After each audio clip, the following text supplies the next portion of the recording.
Assalamualaikum warahmatullahi wabarakatuh. Selamat bertemu kembali dengan Bu Nana pada pelajaran PADB.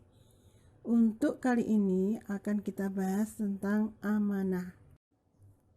Amanah arti secara bahasa adalah aman atau tidak takut. Dengan kata lain, aman adalah lawan dari kata takut.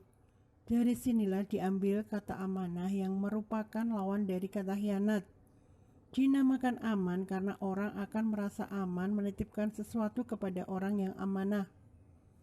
Sedangkan arti secara istilah adalah menjaga barang titipan dan mengembalikan dalam bentuk semula. Sedangkan menurut terminologi Islam, amanah adalah setiap yang dibebankan kepada manusia dari Allah Subhanahu wa Ta'ala.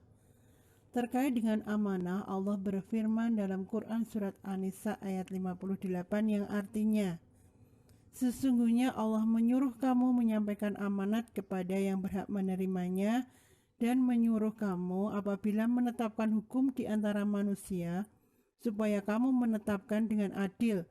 Sesungguhnya Allah memberi pengajaran yang sebaik-baiknya kepadamu.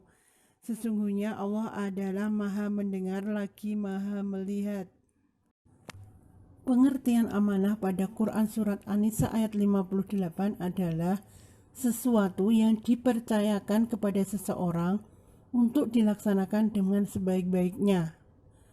Rasulullah bersabda terkait dengan sifat amanah yang artinya setiap kalian adalah pemimpin dan akan diminta pertanggungjawaban atas kepemimpinannya. Hadis riwayat Bukhari dan Muslim.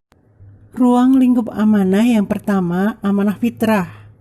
Iman kepada Allah adalah amanah fitrah yang diberikan Allah kepada manusia sejak lahir.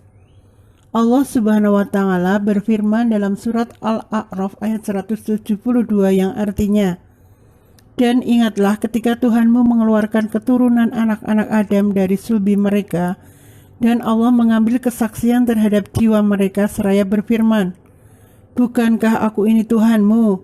Mereka menjawab, betul, engkau Tuhan kami menjadi saksi. Kami lakukan yang demikian itu agar di hari kiamat kamu tidak mengatakan, sesungguhnya kami Bani Adam adalah orang-orang yang lengah terhadap ini atau keesaan Allah. Dengan ayat ini Allah Subhanahu wa Ta'ala bermaksud menjelaskan kepada manusia bahwa hakikat kejadian manusia itu didasari atas kepercayaan kepada Allah Subhanahu wa Ta'ala. Jadi sejak manusia dilahirkan dari sulbi orang tua mereka, ia sudah menyaksikan tanda-tanda keesaan Allah Subhanahu wa Ta'ala pada kejadian mereka sendiri. Yang kedua, amanah dalam hal ibadah. Ibadah hanya kepada Allah merupakan bagian dari amanah yang harus ditunaikan, karena ibadah kepada Allah merupakan salah satu konsekuensi iman dan merupakan tujuan utama manusia diciptakan. Hal tersebut sesuai dengan firman Allah Subhanahu wa Ta'ala dalam surat Az-Zariyat ayat 56 yang artinya, tidaklah aku ciptakan jin dan manusia kecuali untuk beribadah kepadaku. Dari ayat tersebut yang dimaksud dengan ibadah adalah untuk mentauhidkan Allah, melaksanakan ajaran-ajaran agamanya, dan tidak melakukan penyembahan selain kepadanya. Yang ketiga, amanah dalam dakwah. Tugas dakwah adalah amanah yang harus dipikul oleh orang muslim. Setiap muslim harus menyeru kepada kebajikan, menyuruh kepada yang ma'ruf dan mencegah dari yang mungkar. Allah Subhanahu wa Ta'ala berfirman dalam Quran Surat Ali Imran ayat 110 yang artinya, kamu adalah umat yang terbaik yang dilahirkan untuk manusia, menyuruh kepada yang ma'ruf dan mencegah dari yang mungkar, dan beriman kepada Allah. Yang keempat, amanah dalam harta. Harta adalah amanah dari Allah Subhanahu wa Ta'ala yang harus dikelola dan dipergunakan untuk kebaikan. Allah Subhanahu wa Ta'ala telah memberikan petunjuk kepada kita untuk menunaikan amanah dalam harta, termasuk pula yang berkaitan dengan titipan, pinjaman, wasiat, dan sebagainya. Di antara bentuk amanah dalam harta yang harus ditunaikan seseorang adalah memberikan nafkah terhadap orang yang menjadi tanggungannya, seperti istri, anak, orang tua, baik dalam bentuk makanan, pakaian, biaya pendidikan, dan sebagainya. Memberikan nafkah kepada keluarga merupakan jenis nafkah yang paling utama karena memberikan nafkah kepada keluarga termasuk wajib, sedangkan yang lainnya termasuk sunnah, sebagaimana dijelaskan dalam hadis Rasulullah SAW, yang artinya 1 dinar yang engkau belanjakan di jalan Allah Subhanahu wa Ta'ala, 1 dinar yang engkau keluarkan untuk membebaskan budak, 1 dinar yang engkau sedekahkan kepada seorang muslim, dan 1 dinar yang engkau nafkahkan untuk keluargamu, maka yang paling besar pahalanya dari semua nafkah tersebut adalah 1 dinar yang engkau nafkahkan untuk keluargamu. Hadis riwayat Muslim. Yang kelima adalah amanah menjaga keselamatan orang lain dan menjaga kehormatannya. Bahwa setiap kita memiliki amanah untuk menahan diri dari menyakiti dan mengganggu fisik serta nyawa orang lain, seperti menghina, menyakiti, membunuh, dan sebagainya, serta menjaga kehormatannya, yaitu tidak mencemarkan nama baik atau merusak kehormatannya. Di antara perbuatan yang dilarang berkenaan dengan amanah ini adalah ghibah, mengadu domba, menuduh orang lain, dan sebagainya. Rasulullah SAW bersabda, orang muslim sejati adalah apabila orang-orang muslim di sekitarnya merasa aman dari lisan dan tangannya. Hadis riwayat Bukhari dan Muslim. Yang keenam adalah amanah dalam menjaga rahasia.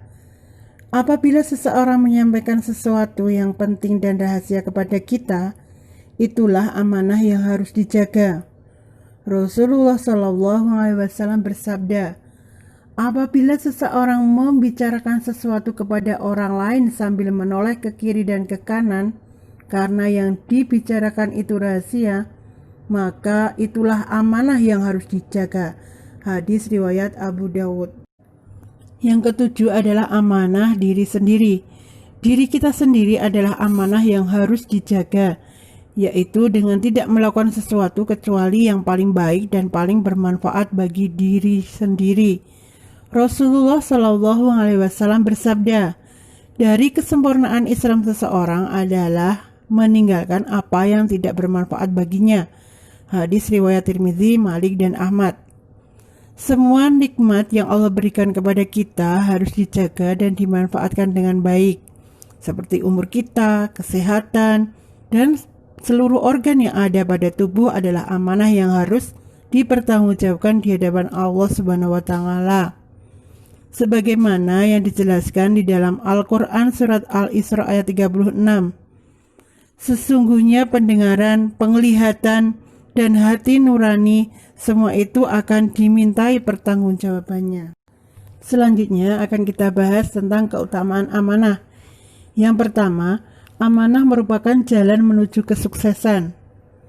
Allah Subhanahu wa Ta'ala telah menyebutkan dalam Quran surat Al-Mu'minun ayat 8 bahwa satu golongan yang akan memperoleh kesuksesan atau keberuntungan adalah orang-orang yang memelihara amanat dan janjinya. Sedangkan yang kedua, amanah merupakan sifat hamba-hamba mulia. Amanah merupakan sifat para nabi dan rasul. Di dalam Al-Quran, Allah menceritakan hal ini. Nabi Nuh alaihissalam berkata, sesungguhnya aku adalah seorang rasul kepercayaan yang diutus kepadamu. Hal itu terdapat dalam Quran surat Asy-Syu'ara ayat 107. Nabi Hud alaihissalam berkata, hai kaumku, tidak ada padaku kekurangan akal sedikit pun, tetapi aku ini adalah utusan dari Tuhan semesta alam. Aku menyampaikan amanat-amanat Tuhanku kepadamu, dan aku hanyalah pemberi nasihat yang terpercaya bagimu. Terdapat dalam Quran surat Al-A'raf ayat 67 dan 68. Sedangkan keutamaan amanah yang ketiga, yaitu amanah merupakan tanda keimanan. Rasulullah SAW bersabda, tidak ada iman bagi orang yang tidak amanah dan tidak ada agama bagi orang yang tidak memegang janji. Hadis riwayat Ahmad. Dalam hadis lain disebutkan 4 hal, barang siapa dalam dirinya ada 4 hal tersebut, dia munafik murni, dan barang siapa yang ada sebagian dari sifat itu, dia memiliki sebagian sifat nifak hingga dia meninggalkannya, yaitu jika dipercaya berkhianat, jika berbicara bohong, jika berjanji ingkar, dan jika bermusuhan dia jahat. Hadis riwayat Bukhari Muslim. Keutamaan amanah selanjutnya adalah amanah merupakan kekayaan hakiki yang menandingi dunia dan seisinya. Dalam hadis disebutkan, 4 hal jika ada dalam dirimu, engkau tidak akan merugi walaupun kehilangan dunia. Menjaga amanah, berkata jujur, berakhlak yang mulia, dan menjaga makanan dari yang haram. Hadis riwayat Ahmad. Sedangkan keutamaan amanah yang kelima yaitu amanah merupakan salah satu kompetensi terpenting bagi seorang amil atau pekerja. Hal ini seperti dikisahkan di dalam Al-Quran ketika salah seorang putra Nabi Syuaib alaihissalam merekomendasikan Nabi Musa alaihissalam agar diangkat menjadi pekerja. Hal tersebut terdapat dalam Quran Surat Al-Qasas ayat 26 yang artinya, salah seorang dari kedua wanita itu berkata, "Wahai ayahku, ambillah ia sebagai orang yang bekerja kepada kita, karena sesungguhnya orang yang paling baik dan engkau ambil untuk bekerja pada kita ialah orang yang kuat lagi dapat dipercaya." Untuk materi kali ini, Bu Nana cukupkan sekian dulu. Insya Allah kita sambung ke materi selanjutnya. Wassalamualaikum warahmatullahi wabarakatuh.